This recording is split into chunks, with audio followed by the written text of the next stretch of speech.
أعوذ بالله من الشيطان الرجيم. بسم الله الرحمن الرحيم. وإن كنتم في ريب مما نزلنا على عبدنا فأتوا بسورة من مثله وادعوا شهداءكم من دون الله إن كنتم صادقين. وقال الله تعالى: يا أيها الذين آمنوا بالله ورسوله صدق الله العظيم. وقال النبي صلى الله عليه وسلم: خيركم من تعلم القرآن وعلمه، أو كما قال عليه الصلاة والسلام. وقال عليه صلى الله عليه وسلم: لا يؤمن أحدكم حتى أكون أحب إليه من والده وولده والناس أجمعين، أو كما قال عليه الصلاة والتسليم. محمد کی محبت دین حق کی شرط اول ہے.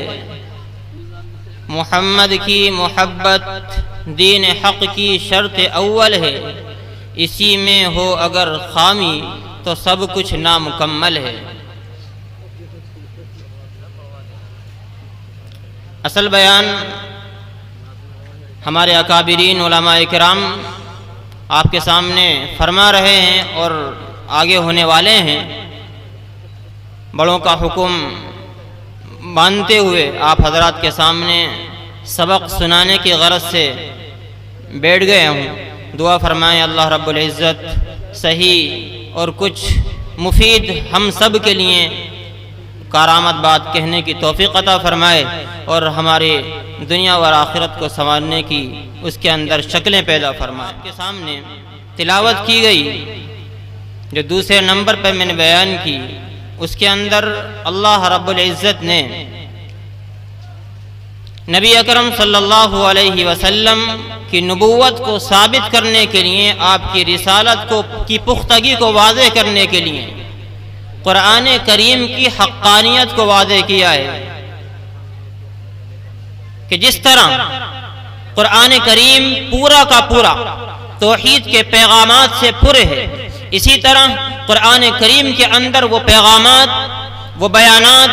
وہ تفصیلات موجود ہیں جن تفصیلات کے اندر اللہ رب العزت نے توحید کے بعد میں رسالت کو بیان کیا ہے. یعنی پیارے نبی صلی اللہ علیہ وسلم کے رسول ہونے اور آپ علیہ السلام سے لے کر آپ سے پہلے تمام انبیاء اور تمام رسولوں کے رسول اور نبی ہونے کی حقانیت اور سچے ہونے کی جو وضاحتیں اللہ رب العزت نے قرآن کریم میں دلائل کے ساتھ واضح کیے ہیں، وہ دلائل ہم سب کے لیے اس لیے اور صرف اس لیے بیان کیے گئے ہیں کہ ہم جس طرح اللہ رب العزت کے ایک ہونے کو تسلیم کرتے ہیں، اسی طرح ہم اللہ کے رسول صلی اللہ علیہ وسلم کے ساتھ ان سے پہلے تمام انبیاء علیہم السلام کی رسالت، ان کی نبوت، ان کی صداقت، ان کی سچائی اور ان کی حقانیت کو قبول کریں اور ان کو دل سے سچا جانیں. نبی اکرم صلی اللہ علیہ وسلم کو انہی انبیاء علیہم السلام میں وہ نمایاں اور وہ واضح اور وہ روشن مقام عطا کیا گیا جس مقام کے آگے کوئی مقام نہیں ہے. بعد از خدا بزرگ توئی قصہ مختصر. کسی نے کہا ہے کہ تیری مقام کو کیا بیان کر سکتا ہے کوئی، تیری عالی مرتبت کو کس کے اندر طاقت ہے کہ بیان کر سکے. مختصر صرف اتنا کہا جا سکتا ہے کہ اگر اللہ رب العزت کے بعد میں اگر کوئی ذات ہے جس کو بلندی کی نگاہ سے دیکھا جا سکتا ہے، وہ پیارے آقا محمد عربی صلی اللہ علیہ وسلم کی ذات اقدس ہے. آپ کے سامنے اسی ذات عالی کہ جو تمام انبیاء میں، تمام مخلوق میں سب سے عظیم ہے، ان کا تھوڑا سا تذکرہ کرنا اور اس کے بعد تمام کتابوں میں جو عظیم کتاب ہے اس کے بارے میں تھوڑی سی گفتگو کرنے کا ارادہ ہے. اللہ رب العزت ہم سب کے لیے آسان فرمائے. تو میں کہہ رہا تھا کہ انبیاء علیہم میں جو نمایاں مقام حاصل ہوا پیارے نبی صلی اللہ علیہ وسلم کو حاصل ہوا کہ جو جب معراج کے سفر پر جائیں تو تمام انبیاء علیہم السلام کہ جن انبیاء کے آگے تمام انسانوں جنات نے سجدے کیے وہ تمام کے تمام انبیاء اور ایسے انبیاء کہ جو دنیا کے اندر جن کو اللہ رب العزت کے خلیل ہونے کا لقب ملا، وہ انبیاء کہ جن کو دنیا کے اندر اللہ رب العزت کے کلیم ہونے کا لقب ملا، اور ان کے علاوہ بے شمار وہ ہستیاں کہ جن کو اللہ رب العزت کے دربار میں وہ مقام حاصل ہوا کہ جو عام انسان کو حاصل نہیں ہوتا، ان تمام انبیاء نے صفیں درست کر کے ایک نبی اور ایک ایسی ذات اقدس کے پیچھے صفیں باندھی جو محمد عربی صلی اللہ علیہ وسلم کے نام سے جانا جاتا ہے۔ اللہ رب العزت نے پیارے آقا صلی اللہ علیہ وسلم کے مقام کو واضح کیا ہے، اور کیوں واضح کیا؟ تاکہ پتہ چل جائے کہ تم جس امت کے اندر بھیجے گئے ہو، جس نبی کی امت کے اندر تم کو مبعوث کیا گیا ہے، اور جس رسول کی رسالت کے تم اقرار کرنے والے ہو، وہ رسول کوئی عام رسول نہیں ہے، وہ رسول اللہ رب العزت کا حبیب ہے، وہ رسول اللہ رب العزت کا خلیل ہے، وہ رسول اللہ رب العزت کا ہمسر ہے، اللہ رب العزت کا بہت قریبی ہے، اور اللہ رب العزت کے بعد میں جو مقام تمام مخلوق کے اندر جس کو حاصل ہونے والا ہے وہ پیارے نبی صلی اللہ علیہ وسلم کا مقام ہے۔ اس مقام کو سمجھنے کے لیے کیا کرنا ہے؟ اس مقام کو سمجھنے کے بعد ہماری کیا ذمہ داری ہے؟ اس مقام کو سمجھنا کیوں ضروری ہے؟ وہ مقام سمجھنا صرف اور صرف اس لیے ضروری ہے کہ ہم ان کے مقام کو سمجھ کر کے ان کی جو دنیا کے اندر آنے کی ضرورتیں ہیں، اور آپ علیہ السلام جس مقصد سے اس دنیا کے اندر آئے ہیں وہ ضرورتیں، وہ مقاصد ہم اپنے سامنے رکھ کر کے ان کو قبول کریں، اور اپنی زندگی کو پیارے آقا صلی اللہ علیہ وسلم کی محبت کا، آپ کی اطاعت کا، آپ کی فرمانبرداری کا، آپ کی محبت سے سرشاری کا اپنی دنیا کو، اپنی زندگی کو اس کا مرکز بنائیں۔ اگر ہمارے دل نبی اکرم صلی اللہ علیہ وسلم کی محبت سے خالی ہیں، ہمارے دلوں کے اندر حب رسول نہیں ہے، تو ہمارے ایمان کی کمزوری ہے۔ کسی نے کہا ہے کہ محمد کی محبت دین حق کی شرط اول ہے۔ اگر دین کے اندر کمال پیدا کرنا ہے، ایمان کی پختگی اگر پیدا کرنی ہے، تو محمد عربی صلی اللہ علیہ وسلم کی محبت کو دل کے اندر جگہ دینی ہوگی۔ اگر اسی میں ہو اگر خامی تو سب کچھ نامکمل۔ یہ تو شاعر کہہ رہا ہے، لیکن یہ شاعر اپنی طرف سے نہیں کہہ رہا۔ نبی اکرم صلی اللہ علیہ وسلم کے بے شمار احادیث ہم کو اس کی تعلیم دیتی ہیں اور ہمیں بتلاتی ہیں اور ہمیں یہ سبق دیتی ہیں کہ لا یؤمن احدکم حتی اکون احب الیہ من والدہ وولدہ والناس اجمعین۔ سن لو اور کان کھول کر سن لو، اور ایمان کے دعوے دار سن لیں، اور اسلام کے اندر اپنے مقام کو نمایاں طور پر ظاہر کرنے والے سن لیں، اور کان کھول کر اور دل کے کانوں سے سن لیں۔ لا یؤمن احدکم، کہ تم میں سے کوئی بھی اپنے ایمان کے دعوے کے باوجود مومن کامل نہیں ہو سکتا۔ اس کے ایمان کے اندر کمی رہ جائے گی، اس کے ایمان کے اندر نقص رہ جائے گا، اس کے ایمان کے اندر پختگی حاصل نہیں ہو سکتی، اس کا ایمان وہ ایمان نہیں ہو سکتا جو ایمان اللہ رب العزت کے یہاں مطلوب ہے۔ لا یؤمن احدکم، تم میں سے کوئی شخص مومن نہیں ہو سکتا۔ آگے فرمایا ایک چیز ہے جو تمہارے ایمان کے اندر تکمیل پیدا کر سکتی ہے، تمہارے ایمان کو مکمل بنا سکتی ہے، تمہارے ایمان کے اندر جاذبیت پیدا کر سکتی ہے، تمہارے ایمان کو وہ مقام عطا کر سکتی ہے جو مقام اللہ رب العزت کے یہاں قبول ہونے کے لائق ہوتا ہے۔ حتی اکون احب الیہ من والدہ وولدہ والناس اجمعین،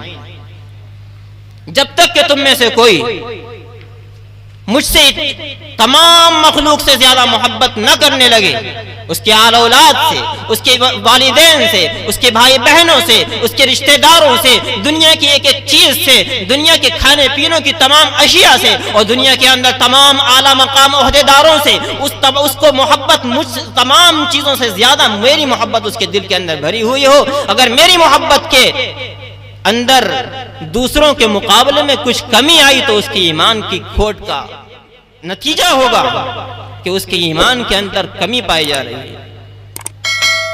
لا یؤمن احدکم، تم میں سے کوئی شخص مومن کامل نہیں ہو سکتا جب تک کہ تمہارے ایمان کے اندر وہ محبت، وہ چاشنی، وہ ایمانی حلاوت میں پیدا ہو جائے جو میری محبت کے ذریعے ہوتی ہے۔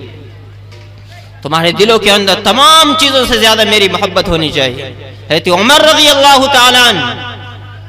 آپ علیہ الصلوۃ والسلام کے دربار میں موجود ہیں، روایت کے اندر آتا ہے حضرت عمر رضی اللہ تعالیٰ عنہ فرماتے ہیں کہ اللہ کے رسول، کہ مجھ کو دنیا کی تمام چیزوں سے سب سے زیادہ محبت آپ کی ذات سے، لیکن میرے اپنے نفس کے علاوہ، یعنی اپنے علاوہ دنیا کی تمام چیزوں کے بعد میں آپ سے محبت کرتا ہوں۔ میری جان کے علاوہ دنیا کے اندر جتنی چیزیں ہیں سب سے زیادہ محبت مجھے آپ سے ہے۔ اللہ کے رسول صلی اللہ علیہ وسلم نے فرمایا کہ نہیں، مطالبہ یہ نہیں ہے، مطالبہ آپ سے یہ ہے کہ جس طرح تمہیں مجھ سے دنیا کی تمام چیزوں سے زیادہ محبت ہے، اسی طرح تم اپنی ذات سے بھی زیادہ مجھ سے محبت کرنے والے ہو، جب تمہارے ایمان کے اندر پختگی اور کمال پیدا ہو سکتا ہے۔ تو ہم سے مطالبہ کیا جا رہا ہے پیارے نبی صلی اللہ علیہ وسلم کی محبت کا، آپ کی محبت کو دل میں بسانے کا۔ اور دل کی محبت کا پتہ کیسے چلے گا؟ قرآن کریم میں اللہ رب العزت نے ارشاد فرمایا، قل ان کنتم تحبون اللہ فاتبعونی یحببکم اللہ، کہ اگر تم اللہ رب العزت سے محبت کا دعویٰ کرتے ہو، اللہ سے محبت کرنا چاہتے ہو اور یہ کہتے ہو کہ اللہ سے مجھ کو محبت ہے، تو اللہ کی محبت کا اور اللہ کے رسول کی محبت کا مشاہدہ اور اس کا پتہ اس چیز سے چلتا ہے کہ تم میرے نبی محمد عربی صلی اللہ علیہ وسلم کی سچی پیروی کرنے والے ہو، ان کی اتباع کرنے والے ہو، ان کی سنتوں پر چلنے والے ہو۔ آپ کے لباس سے نبی اکرم صلی اللہ علیہ وسلم کی محبت جھلکتی ہو، آپ کے چہرے سے پیارے آقا صلی اللہ علیہ وسلم کے چہرے کی یاد آ جاتی ہو، آپ کے طرز عمل، آپ کا اٹھنا، آپ کا بیٹھنا، آپ کا ملاقات کرنا، آپ کا دکان پہ بیٹھ کر معاملات کرنا، اور آپ کے گھر کے اندر اپنے رشتہ داروں اور اپنے بیوی بچوں اور چھوٹے چھوٹے اہل و عیال سے وہ معاملے کرنا پیارے آقا صلی اللہ علیہ وسلم کی سنتوں کا، آپ کی سیرت کا نمونہ بنا ہوا ہو۔ جب یہ چیز ہوگی ہماری زندگی کے اندر، نبی اکرم صلی اللہ علیہ وسلم کی کامل اتباع ہوگی، تو ہماری زندگی کے اندر یہ پتہ چلے گا کہ ہمارے دلوں کے اندر اللہ کے رسول صلی اللہ علیہ وسلم کی محبت موجود ہے۔ پیارے آقا صلی اللہ علیہ وسلم کی محبت کو واضح کرنے کے لیے اور آپ کے حق ہونے کو واضح کرنے کے لیے قرآن کریم کی وہ آیت جو آپ کے سامنے تلاوت کی، جس میں اللہ رب العزت نے وَإِن كُنتُمْ فِي رَيْبٍ مِّمَّا نَزَّلْنَا عَلَىٰ عَبْدِنَا کہہ کر تمام مشرکین عرب کو، تمام کفار مکہ کو اور تمام دنیا کے لوگوں کو اور قیامت تک آنے والے ایک انسان کو یہ چیلنج کیا کہ اگر تم رسول کی رسالت میں شک اور شبہ کرتے ہو، اگر تم رسول کی نبوت کے اندر کوئی تمہیں شک اور شبے کی گنجائش ہے، اور اگر تم یہ سمجھتے ہو کہ یہ رسول نہیں ہے، یہ رسول کتاب اپنے پاس سے بناتا اور پیش کرتا ہے، یہ رسول ایک جادوگر رسول ہے، یہ رسول اپنے سحر انگیز خطاب سے دوسروں کو اپنی طرف متوجہ کر لیتا ہے، اور یہ کلام اس کا اپنا ہے، اللہ کا کلام نہیں ہے، تو آؤ اور تم اکیلے نہیں بلکہ دنیا کی طاقتوں کو اپنے ساتھ لے کر آؤ، دنیا کے ہم نواؤں کو اپنے ساتھ لے کر آؤ، اور دنیا کے بڑے بڑے عہدیداروں کو، بڑے بڑے ہم کلاموں کو، بڑے بڑے ادیبوں کو اور فصاح اور بلغاء کو سب کو اکٹھا کر لو، اور سب ایک جگہ جمع ہو کر یہ کوشش کرو اور یہ ہمت کرو کہ ہمارے کلام کی طرح ایک کلام کا ایک ذخیرہ تو بہت دور کی بات ہے، کلام کا ایک چھوٹا سا حصہ مثال کے طور پر لا کر پیش کر دو، ہم مان لیں گے کہ تمہارا یہ شک اور شبہ درست ہے۔ ذرہ برابر تمہیں شک اور شبہ کی گنجائش تو لاؤ، قرآن کریم کا مثل پیش کرو۔ آیت کے اندر نبی اکرم صلی اللہ علیہ وسلم کی رسالت کو، آپ کی حقانیت کو، آپ کی نبوت کو، آپ کے سچا اور صادق ہونے کو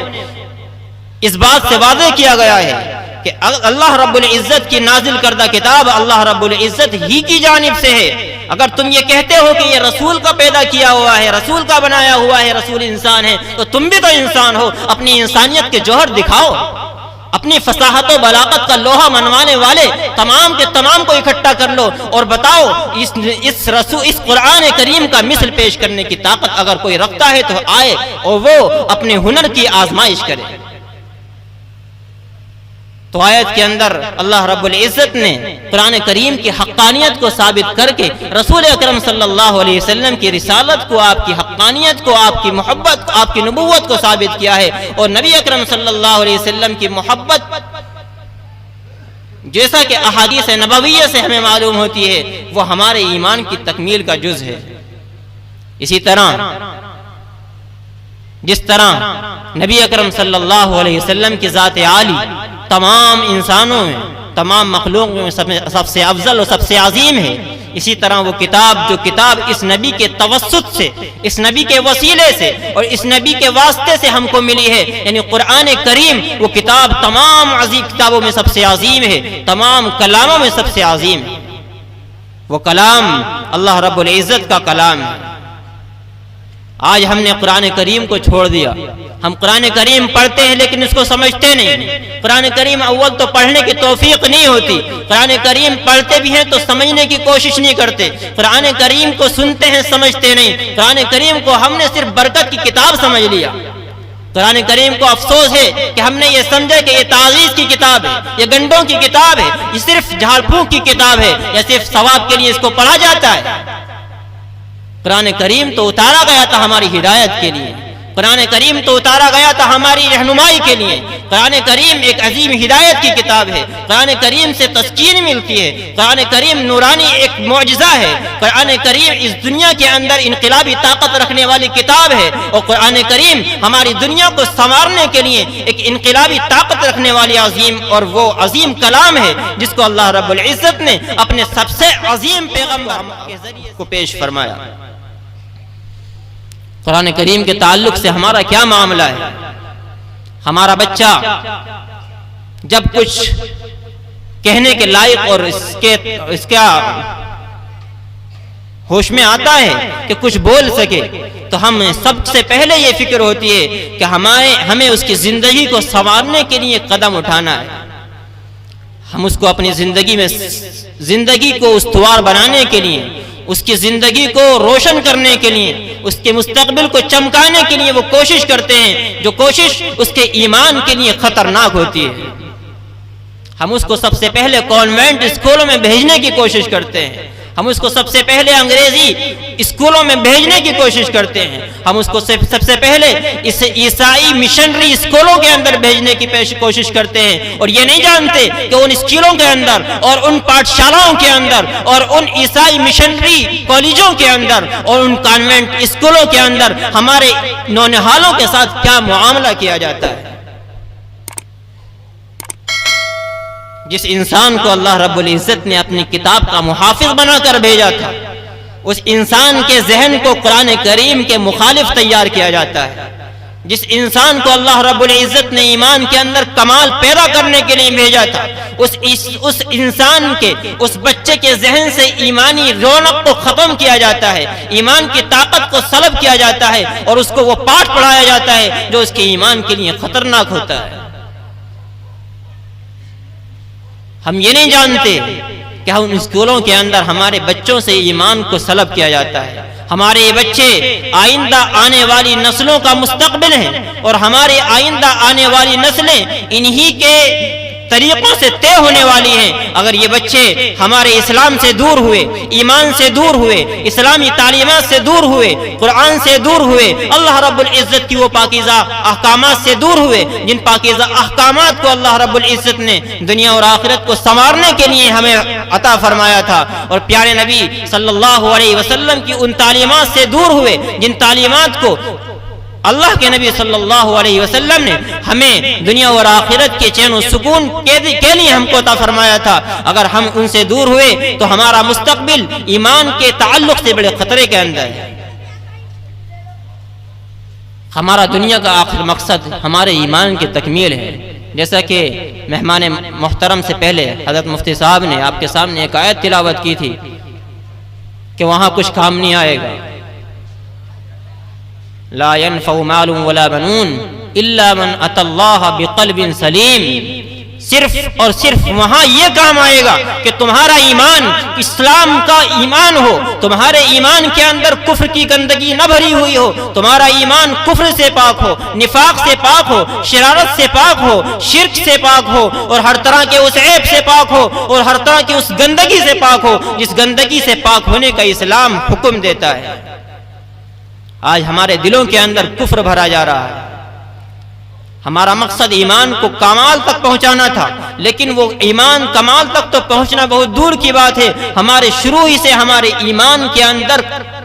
حملہ کیا جاتا ہے، ہمارے ایمان کے اندر کمی کرنے کی کوششیں کی جاتی ہیں، اور ہمیں پتہ نہیں، ہم یہ سمجھتے ہیں کہ ہمارے بچے کا مستقبل روشن ہو رہا ہے۔ بچے کے اندر، اس کے ذہن میں، اس کے دماغ میں، اس کے آنکھوں کے سامنے، اس کے کان کے ارد گرد جو باتیں ہوتی ہیں وہ بچہ ایکسپٹ کرتا ہے اور قبول کرتا ہے، اور ان کو اپنی زندگی کا، اپنے ذات کا نمونہ بناتا ہے، اور اسی طریقے پر وہ اپنی زندگی کو گزارتا ہے۔ ہم نے دیکھا ہوگا کہ بچہ جب بچے ماں کو نماز پڑھتے ہوئے دیکھتا ہے تو اسی طرح بچہ سجدے میں گر جاتا ہے، ماں کو قرآن کریم کی تلاوت کرتے ہوئے دیکھتا ہے تو ہلنے لگتا ہے، ماں کو دعا مانگتے دیکھتا ہے تو ہاتھ اٹھا کر لبوں کو ہلاتا ہے۔ یہ وہ کیفیات ہیں جن کیفیتوں کو بچہ اخذ کرتا ہے اور قبول کرتا ہے، لیکن یہ باتیں پہلے کی ہیں۔ آج تو ہمارا بچہ ان تمام چیزوں سے دور ہے۔ ہمارا بچے کو آج انگریزی کے کچھ الفاظ یاد ہو جانا ہمارے لیے فخر کی بات ہے۔ ہمارے بچے کے لیے انگلش کے وہ زبان جو عیسائیوں کی زبان ہے وہ آ جانا ہمارے لیے ایک ایسی چیز بن گئی ہے کہ ہم اسی پر اپنا فخر ظاہر کرتے ہیں۔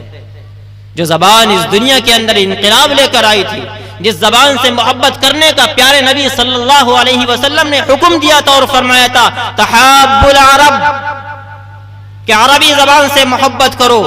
کیوں؟ اس لیے کہ ہذہ لغۃ الجنہ، یہی جنت والوں کی زبان ہے، ہذہ لغتی، یہی میری زبان ہے، ہذہ لغت القرآن، یہی قرآن کی زبان ہے۔ ان تین تعلق کو بیان کر کے پیارے نبی صلی اللہ علیہ وسلم نے ہم کو اس بات پر ابھارا اور اس بات کی دعوت دی کہ تم کو ان یہ تین واسطے دیتا ہوں، ان تین واسطوں کے تعلق سے تم ان تین واسطوں کو سامنے رکھ کر کے اپنی زندگی عربی زبان سے محبت کرنے کے اندر گزارنا۔ اس کے علاوہ تمہاری زندگی اگر عرب کے مخالف گزری، عربی زبان کے مخالف گزری، اور عرب کے علاوہ کسی دوسری زبان سے تم نے محبت کی تو تمہارے لیے ایمان کی کمی کی دلیل ہے۔ آج ہم نے انگریزی کو اتنا بڑھایا کہ ہم نے قرآن کریم کو چھوڑ دیا۔ قرآن کریم کو چھوڑنا ایک الگ چیز ہے، قرآن کریم کے پڑھنے والوں کی قدر ہمارے دلوں سے نکل گئی۔ جس طرح قرآن کریم تمام کلاموں میں سب سے افضل ہے، اسی طرح وہ سینے جو قرآن کریم کا مرکز بنے ہوئے ہیں وہ سینے تمام سینوں سے افضل ہیں۔ نبی اکرم صلی اللہ علیہ وسلم نے فرمایا خیرکم من تعلم القرآن وعلمہ، قرآن کریم پڑھنے اور پڑھانے والا تم میں سب سے بہتر انسان ہے، سب سے افضل، سب سے برتر، سب سے اعلیٰ، سب سے بالا۔ تمہارے اندر فخر کی چیز اگر ہے تو وہ قرآن کریم ہے۔ قرآن کریم ایک ایسا معجزہ ہے جو نبی اکرم صلی اللہ علیہ وسلم پر نازل ہوا، اور نبی اکرم صلی اللہ علیہ وسلم کے جانے کے بعد بھی رہتی دنیا تک ہمیشہ اس معجزے کا ظہور ہوتا رہے گا۔ علامہ جلال الدین سیوطی رحمۃ اللہ علیہ اپنی کتاب خصائص الکبریٰ میں لکھتے ہیں اور یہ بیان کرتے ہیں کہ پچھلے جتنے انبیاء آئے تمام انبیاء کو کسی نہ کسی طریقے سے معجزے دیے گئے، لیکن ان تمام انبیاء کے معجزے ان کے ساتھ چلے گئے، ان کے بعد میں ان کے معجزے باقی نہ رہے، لیکن میرے آقا، میرے پیغمبر اور اللہ رب العزت کے خاص حبیب اور رسول اور وہ نبی کہ جن کو تمام نبیوں کی نبوت، تمام نبیوں سے اعلیٰ نبوت حاصل ہوئی، وہ نبی ان پر نازل کیا گیا، ان نبی کو وہ معجزہ دیا گیا کہ ان کے جانے کے بعد بھی وہ معجزہ قائم ہے، اور ایک نہیں بلکہ دو معجزے دیے گئے، ایک قرآن کریم اور ایک دوسرا ایک حدیث بیان کرتے ہیں حضرت جلال الدین سیوطی رحمۃ اللہ علیہ، حضرت سعید بن مسیب رحمۃ اللہ علیہ کہ دوسرا معجزہ جو پیارے نبی صلی اللہ علیہ وسلم کو عطا کیا گیا اور اس دنیا کے اندر ہمیشہ ہمیشہ رہنے والا ہے، اور جس معجزے کا ظہور تمام لوگوں کے سامنے ہمیشہ ہمیشہ ہوتا رہے گا، وہ معجزہ ہم سب حج کے زمانے میں دیکھتے ہیں کہ جب جمرات کی حاجی رمی کرتا ہے، جب کنکری مارتا ہے، اور کنکری مارنے کے بعد دیکھتا ہے کہ لاکھوں اور کروڑوں کا مجمع اپنے ہاتھ سے کنکریاں مار رہا ہے، اور بہت سے لوگ تو وہ ہوتے ہیں جو منچلے ہوتے ہیں، وہ بڑے بڑے پتھر بھی مارتے ہیں، تمام کے تمام لوگ کنکری اور پتھر مارتے ہیں، اور تمام کے تمام لوگ اپنی اس رکن کو ادا کرتے ہیں، اور اس کے بعد دیکھا جاتا ہے کہ نہ حکومت کی طرف سے، نہ کمیٹی کی طرف سے، نہ کسی انسان کی طرف سے، اور نہ کسی اور چیز کسی اور کی طرف سے ان کنکریوں کو اٹھانے کا نظام ہے۔ آج تک کوئی نظام نہیں، نہ حکومت نے کوئی انتظام کیا ان کنکریوں کو اٹھانے کا، نہ کسی اور کے ذمے اس بات کا انتظام ہے۔ لیکن ایک تعجب کی بات کہ کنکریاں دکھائی نہیں دیتی، ختم ہو جاتی۔ سعید بن مسیب رحمۃ اللہ رضی اللہ تعالیٰ عنہ فرماتے ہیں، انہوں نے پیارے آقا صلی اللہ علیہ وسلم سے یہی سوال کیا کہ اللہ کے رسول، بات سمجھ میں نہیں آتی، لاکھوں کا مجمع کنکری مار رہا ہے اور اپنے اس رکن کو ادا کر رہا ہے اور ہر سال مارتا ہے، لیکن کنکری کے اٹھانے کا نظام نہ ہونے کے باوجود کنکریاں وہاں نظر نہیں آتی، تھوڑی بہت کنکری نظر آتی ہے، اس کے بعد تمام کا پتہ نہیں چلتا کیا ہو رہا۔ نبی اکرم صلی اللہ علیہ وسلم نے فرمایا یہ ایک معجزے کے طور پر اللہ رب العزت نے مجھ پر ظاہر کیا ہے، اور ہمیشہ ہمیشہ یہ باقی رہے گا۔ اللہ رب العزت نے ان کنکریوں کے اٹھانے کا نظام فرشتوں کو دیا ہے، فرشتے ان کنکریوں کو اٹھاتے ہیں، جن کنکریوں کے جو کنکریاں ان حاجیوں کے ہاتھوں سے پڑتی ہیں، جن حاجیوں کا حج قبول ہو جاتا ہے، جن حجاج اکرام کا حج قبول ہو جاتا ہے، ان کی کنکریوں کو اٹھا لیا جاتا ہے فرشتوں کے ذریعے سے، اور جن حجاج اکرام کا حج قبول نہیں ہوتا ان کی تھوڑی بہت کنکریاں نیچے پڑی رہ جاتی ہیں۔ تو پیارے آقا صلی اللہ علیہ وسلم نے حضرت سعید بن مسیب رضی اللہ تعالیٰ عنہ کو جواب دیا کہ سعید سنو، یہ میری امت کا معجزہ ہے، یہ ہمیشہ ہمیشہ باقی رہے گا، اور اس امت کا معجزہ اللہ رب العزت نے یہ ظاہر کیا ہے، اور یہ نظام اللہ رب العزت نے فرشتوں کے ہاتھ میں دیا ہے، وہ کنکریوں کو اٹھا کر لے جاتے ہیں، پتہ نہیں چلتا ہے۔ تو میں کہہ رہا تھا کہ اللہ رب العزت نے نبی اکرم صلی اللہ علیہ وسلم پر وہ معجزاتی کتاب عطا فرمائی اور نازل فرمائی ہے کہ جس کا مثل، جس کی مثال، جس کی نظیر پیش کرنے سے تمام دنیا عاجز اور قاصر ہے، اس کتاب کی تعلیم کا، اس کتاب کو سمجھنے کا، اس کتاب کو سیکھنے کا، اس کتاب سے کے ساتھ زندگی گزارنے کا، اس کتاب کو سمجھ کر اپنی زندگی کے اندر لانے کا ہم کو حکم دیا گیا ہے، اور کہا گیا ہے کہ تم اس پیغمبر کے اوپر نازل ہونے والی کتاب کی تلاوت کرتے رہنا، اس کو سمجھتے رہنا، اور اس کو اپنی زندگی کے اندر بسانا۔ ذالک الکتاب لا ریب فیہ ھدی للمتقین، یہ کتاب دنیا جہان کے تمام ان لوگوں کے لیے ہدایت کا چراغ ہے جو لوگ تقوی اختیار کرنا چاہتے ہیں، اپنی زندگی کو پاکیزگی کے ساتھ گزارنا چاہتے ہیں۔ تو اللہ رب العزت نے ہم سب کو وہ عظیم پیغمبر دیا، عظیم کتاب دی، اس پیغمبر کی قدردانی ہمارے ذمے ہے۔ اس پیغمبر کی قدردانی یہ ہے کہ ہم آپ صلی اللہ علیہ وسلم سے اپنے دلوں کو، آپ کی محبت سے دلوں کو منور کریں، اور اس محبت کا اظہار آپ علیہ الصلوۃ والسلام کی سچی اتباع سے ہوتا ہے۔ دوسری عظیم کتاب قرآن مقدس دی، اس قرآن مقدس کا حق اور اس کی قدردانی یہ ہے کہ ہم اس کی تلاوت کریں، اس کو سمجھیں، اس کو پڑھیں، اس کو سیکھیں اور اس پر عمل کرنے کی کوشش کریں۔ ایسا نہ ہو کہ ہمارے گھر کے اندر رکھا ہوا قرآن مہینوں دھول میں اٹھ کر اللہ رب العزت سے فریاد کرتا ہو، اور پھر آخرت میں اللہ کے ربی صلی اللہ علیہ وسلم اللہ کے حضور شکایت کرنے والے بن جائیں، اور اللہ کے حضور کہیں کہ یا ربی ان قومی اتخذوا هذا القرآن مہجورا۔ اللہ رب العزت نے اس مقام پر اور اس وقت پر جس وقت میں نبی اکرم صلی اللہ علیہ وسلم کو اپنی امت سے شکایت کا موقع ملے گا، اور اپنی امت کی شکایت کریں گے اور کہیں گے کہ یا اللہ کہ میری امت نے اس قرآن کو، اس کتاب کو اور اس مقدس کلام کو، جس کلام کو تو نے ان کی ہدایت کے لیے بھیجا تھا، ان کی رہنمائی کے لیے بھیجا تھا، ان کو پڑھنے اور پڑھانے کے لیے بھیجا تھا، ان کو زندگی گزارنے کا طریقہ بتلانے کے لیے بھیجا تھا، اس کتاب کو انہوں نے چھوڑ دیا ہے۔ اللہ رب العزت نے قرآن کریم ہم سب کی ہدایت کے لیے اور اس کے ساتھ ساتھ پیارے آقا صلی اللہ علیہ وسلم کی ذات عالی ہم سب کی رہنمائی کے لیے ہم سب کو عطا فرمائی ہے۔ ان دونوں کی قدردانی کریں گے تو اللہ رب العزت ہم سب کو سربلندی عطا فرمائیں گے اور عزت، چین، سکون، راحت اور آرام کی زندگی عطا فرمائیں گے۔ اللہ رب العزت ہم سب کو قبول فرمائے، اور جو باتیں کہی گئی ہیں اور جو کہی جانے والی ہیں اللہ تبارک و تعالی ہم سب کو زندگی کے اندر بسانے کی اور اپنی عملی زندگی کو ان سے مزین کرنے کی توفیق عطا فرمائے۔ آمین۔ وآخر دعوانا الحمدللہ۔